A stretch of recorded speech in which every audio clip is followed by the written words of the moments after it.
നമസ്കാരം. ഞാൻ ആറ്റേൽ മുത്തുകുമാർ. എല്ലാ ജ്യോതിഷ വിശ്വാസികൾക്കും ഗുരു ആസ്ട്രോളജിയിലേക്ക് സ്വാഗതം. ഇന്നത്തെ ജ്യോതിഷ ചിന്താവിഷയത്തിൽ നമ്മൾ നോക്കിക്കൊണ്ടിരിക്കുന്നത് കൊല്ലവർഷഫലം. ഇതാ വീണ്ടും ആഗമനമായി 1202 വർഷം. ഈ വരുന്ന ഓഗസ്റ്റ് 17 തിങ്കളാഴ്ച രാവിലെ 7:32 ചിങ്ങരവി സംക്രമം. 2027 ഓഗസ്റ്റ് 17 വരെ ഒരു വർഷം കൊല്ലവർഷമാണ് ഫലം പറയുന്നത്. അപ്പം 4 രാശിക്കാർക്ക് പറഞ്ഞായിരുന്നു. ഇനിയിപ്പോൾ ചിങ്ങരാശിക്കാർക്ക് എങ്ങനെ? മകം, പൂരം, ഉത്തരം, കാലി ഇവർക്ക് നിലവിൽ 12ലാണ് വ്യാഴന്റെ സ്ഥിതി. അഷ്ടമശനി തുടരുകയാണ്. ചിങ്ങരാശിക്ക് വളരെ മോശപ്പെട്ട സമയമാണ് ഈ കാലയളവ്. ശനി 8ലാണ്. അപ്പോൾ അഷ്ടമശനി എന്ത് ചെയ്യും? ജോലി നഷ്ടപ്പെടുക, അല്ലെങ്കിൽ ജോലി ഭാരം കൂടുക, അലച്ചിലുണ്ടാക്കുക, പഠനത്തിലേക്ക് പിന്നോക്കം നിൽക്കുക. കുട്ടികളൊക്കെ വഴക്ക് പറയരുത്. ഈ കാലഘട്ടം പഠനത്തിലേക്ക് പിന്നോക്കം പോകാനുള്ള അവസരമാണ് കാണുന്നത്. 7 രാഹുവിൻ്റെ സ്ഥിതി, രാശിയിൽ കേതുവിൻ്റെ സ്ഥിതി. പെട്ടെന്ന് ദേഷ്യപ്പെടുക, അത് കുട്ടികളാണെങ്കിലും മുതിർന്നവരാണെങ്കിലും ഇതിനൊക്കെ പരിഹാരം ചെയ്യണം. അത് പരിഹാരം ഞാൻ പിന്നെ പറയാം. അപ്പം നമുക്ക് ഈ വർഷം ഗുണമെന്ന് ഉദ്ദേശിക്കുന്നത് 12ൽ വ്യാഴൻ ഉച്ചഭാവത്താണ്. അപ്പം തീർത്ഥാടനം പോകാനുള്ള യോഗം, ക്ഷേത്ര ദർശനം ഇതൊക്കെ സംഭവിക്കും.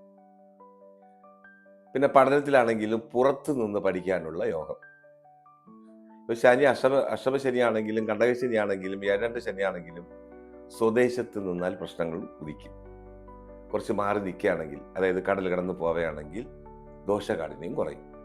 അപ്പോൾ 12 എന്ന് പറഞ്ഞാൽ ജലരാശിയാണ്. ഗുരു 12 നിന്ന് കഴിഞ്ഞാൽ ചില കുട്ടികൾ പഠന വിഷയമായിട്ട് UK, ഓസ്ട്രേലിയ, USA ഇങ്ങനെയൊക്കെ പോകാനുള്ള അവസരം കാണുന്നു. അത് ഉന്നത പഠനം കൈവരിക്കാനും സാധിക്കും. അപ്പം മേഖല പറയുകയാണെങ്കിലും ഇപ്പം മെഡിക്കൽ മേഖല പറയണം, അഡ്വക്കേറ്റ്, ഇതൊക്കെ ഈ പഠനമൊക്കെ, ടീച്ചിങ് മേഖല, ഇതെല്ലാം നമുക്ക് ഗുരുവിൻ്റെ കാരകമാണ്. വിവാഹാദി കാര്യങ്ങളിൽ ഇപ്പം സമയം നന്നല്ല. 12ലായാലും വ്യാഴം നോക്കില്ല. 12ൽ വ്യാഴം നിന്ന് കഴിഞ്ഞാൽ ഉച്ചഭാവമാണെങ്കിൽ വ്യാഴം നോക്കി രാശിക്ക് വരണം. അല്ലെങ്കിൽ 2ാം ഭാവം വ്യാഴൻ്റെ സ്ഥിതി 7, 9 വന്നു കഴിഞ്ഞാൽ നമുക്ക് വിവാഹയോഗം പറയണം. ബിസിനസ് മേഖലയിലാണെങ്കിലും ഈ കാലയളവ് നമുക്ക് അലച്ചിൽ കൂടുന്ന വർഷമായിരിക്കും. ഈ വരുന്ന ഒക്ടോബർ 24 മുതൽ ജാനുവരി 31 വരെ ജന്മഗുരു വരെയാണ്. അത് ചിങ്ങത്തിൽ ഗുരുവിൻ്റെ സഞ്ചാരം, അതിസാര ഗുരു എന്ന് പറയും. ആ കാലയളവ് വളരെ ശ്രദ്ധിക്കുക. ഒറ്റപ്പെടൽ, കുറ്റപ്പെടുത്തലൊക്കെ ഉണ്ടാകാനുള്ള സാധ്യത കാണുന്നു.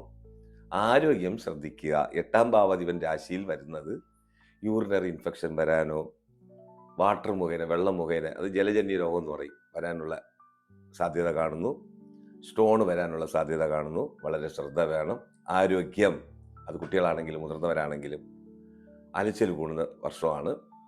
പിന്നെ ഒരു ഗുണമെന്ന് പറയുന്നത് സെപ്റ്റംബർ 18 മുതൽ 2026 സെപ്റ്റംബർ 18 മുതൽ വരുന്ന 2027 ജൂലൈ 4 വരെ കുജഗുരു സംഗമം സംഭവിക്കുകയാണ്.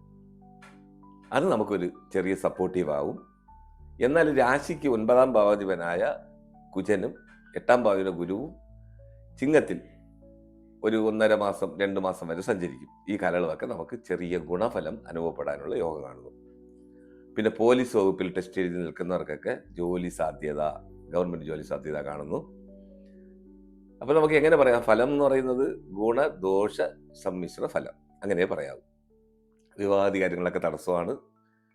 ഇപ്പം പെൺകുട്ടികളാണെങ്കിൽ ആൺകുട്ടികളാണെങ്കിൽ ഈ നക്ഷത്രത്തിലുണ്ടെങ്കിൽ 2 വർഷം മാറ്റി നിർത്തുന്നത് നല്ലതാണ് വിവാഹയോഗം. അത് കഴിഞ്ഞിട്ട് നമുക്ക് ചിന്തിക്കാം. പഠന വിഷയത്തിൽ പിന്നോക്കം നിൽക്കുന്നത് കൊണ്ട് നമുക്ക് അമ്പലങ്ങളിൽ പരിഹാരാർത്ഥം സരസ്വതി അമ്പലം ഉണ്ടെങ്കിൽ, അല്ലെങ്കിൽ ദേവീക്ഷേത്രത്തിൽ വിദ്യാസൂക്തം കൊടുക്കുന്നത് പഠനത്തിന് മികവ് കിട്ടും. പിന്നെ ഈ ആരോഗ്യത്തിന് വേണ്ടി അഷ്ടമശനിക്ക് ശാസ്താവിന് നീരാജന വഴിപാട് നടത്തുന്ന ദോഷകാഠിന്യം കുറയ്ക്കും. ജന്മഗുരുവിന്റെ സഞ്ചാരത്തിന് സുബ്രഹ്മണ്യ സ്വാമി ക്ഷേത്രത്തിൽ നെയ്ദീപ വഴിപാട് ചെയ്യുന്നത്, പാലഭിഷേകം കൊടുക്കുന്നതൊക്കെ ദോഷകാഠിന്യം കുറയ്ക്കും. അപ്പം പൊതുവെ പറയുകയാണെങ്കിൽ ഈ കാലയളവ് ചിങ്ങക്കുറുകാർക്ക് അത്ര നല്ലതല്ല. ആരോഗ്യം ശ്രദ്ധിക്കുക, പ്രധാനമായിട്ട് അതാണ് ശ്രദ്ധിക്കേണ്ടത്. പിന്നെ ചിലവർക്ക് കണ്ണ് സംബന്ധമായിട്ടുള്ള അസുഖം, അത് പ്രായമായവരിൽ വരാനുള്ള സാധ്യത കാണുന്നു. എന്തായാലും ഗുരുകുജ സംഗമം നമുക്ക് ആ ദോഷകാഠിന്യം കുറയ്ക്കും. പരിഹാരം കൂടെ ചെയ്യുമ്പോൾ നമുക്ക് അതിൻ്റെ മാറ്റം കിട്ടും. പിന്നെ മറ്റൊരു കാര്യം, കുടുംബക്ഷേത്ര വഴിപാട് ഈ കാലയളവ് ചെയ്യുക. തീർത്ഥാടനം ചെയ്യുന്നതൊക്കെ വളരെ നല്ലതാണ്. തീർത്ഥാടനം പോകാനുള്ള യോഗമൊക്കെ മുതിർന്നവർക്ക് കാണുന്നുണ്ട്. അത് മഹാക്ഷേത്ര ദർശനം, തിരുപ്പതി പോലെയോ മൂകാംബിക ദർശനം, തിരുച്ചെന്തൂർ ദർശനമൊക്കെ പഴനി പോകാനുള്ള യോഗം കാണുന്നു. കുടുംബക്ഷേത്രത്തിന് വേണ്ടി പണം ചിലവാക്കുക ഈ കാലയളവ്. അതിപ്പം നമ്മളെ കുടുംബം ക്ഷേത്രത്തിന് പുനരുദ്ധാരണത്തിനോ കുംഭാഭിഷേകത്തിനോ ഒക്കെ പൈസ കൊടുത്തു കഴിഞ്ഞാൽ നമുക്ക് അതിൻ്റെ ഗുണഫലം ഇരട്ടിയാവും. അപ്പം എന്തുകൊണ്ടും ഈ കാലയളവ് ഗുണദോഷ സമ്മിശ്ര ഫലം. ശുഭമസ്തു.